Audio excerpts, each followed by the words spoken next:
Hello everyone, it's me, NGC, and it's a new day, and it's a new video.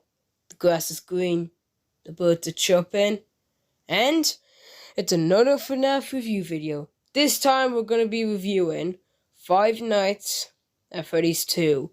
Now this game takes place a few weeks after the events of the first video game, and was it a better video game than the first one? Well, it's not as good as the first FNAF video game, but it was still a pretty good video game.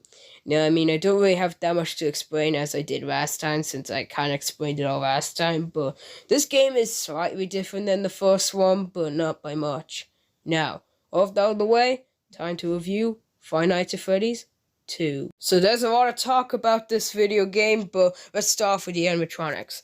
There is so many animatronics in this game that I can't even count. Now, let's start with the obvious ones. So, there's Toy Freddy, Toy Chica, and Toy Bonnie. These are, the new animatronics compared to the other ones, but they're alright, I guess. Throughout this game, I was thinking, where was the Foxy, one? Since, the animatronics got replaced, like I said in the video game, so where's the Foxy one? But then I realized Mango's the one. She's literally different than Foxy because she's a female.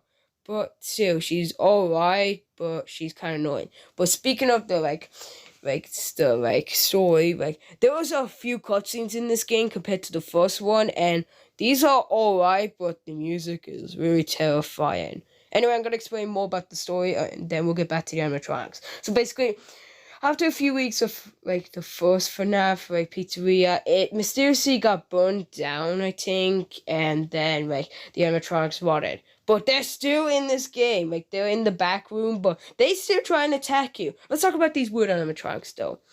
Freddy and Foxy are literally just damaged. Chica is missing her jaw and arms.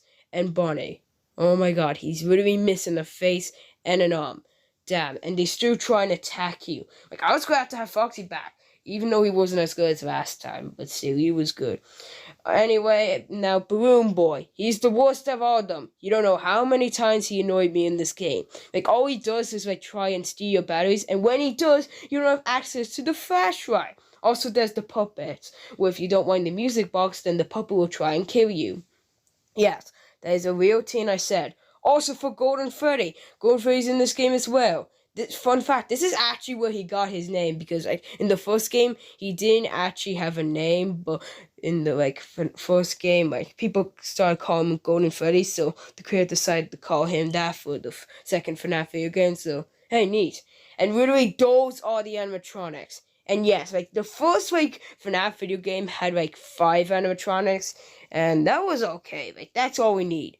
However, this game is a lot different, because this game, no joke, has 11 animatronics. 11.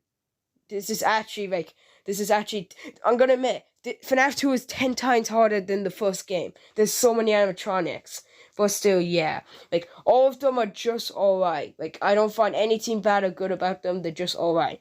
Besides Balloon Boy and Mango, who are kind of annoying animatronics, gotta admit, but I didn't really like the animatronics this time. Foxy was just alright in this game, I gotta admit, but anyway, now we talked about the animatronics. We're gonna talk about the new changes they did for this video game. So compared to the first one, there's actually no doors to close, so you need the flashlight to look through the vents and the door. Speaking of the flashlight, this is the only thing that's actually useful. You have to look through the vents and you have to look through the door to see if any animatronics will come in, but Foxy's a little different than all the animatronics, because unlike the others, you have to flash the flashlight at him to get him to go away, and then he goes away.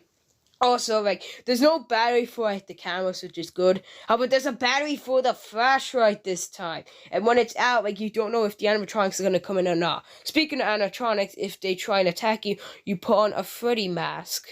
Basically, the Freddy mask is, it works on every animatronic besides Foxy, which I explained, which is a lot different than the animatronics, but it saves you from getting caught by all the other animatronics. But you have to put it on really fast, or else the animatronics will know it's the security guard, and then they try and, they just kill you. And the game over has a new scene, which was pretty good, I got me. But anyway, yes, the Freddy mask, the no doors this time, and the flashlight. Also the music box. Like on the cameras, when you're looking through the cameras with the new place, you have to wind the music box every like 24/7, or else the puppet will try and kill you. Because like a trio go die at this restaurant, and if you don't wind it up in like a few like minutes, it will come and try to attack you.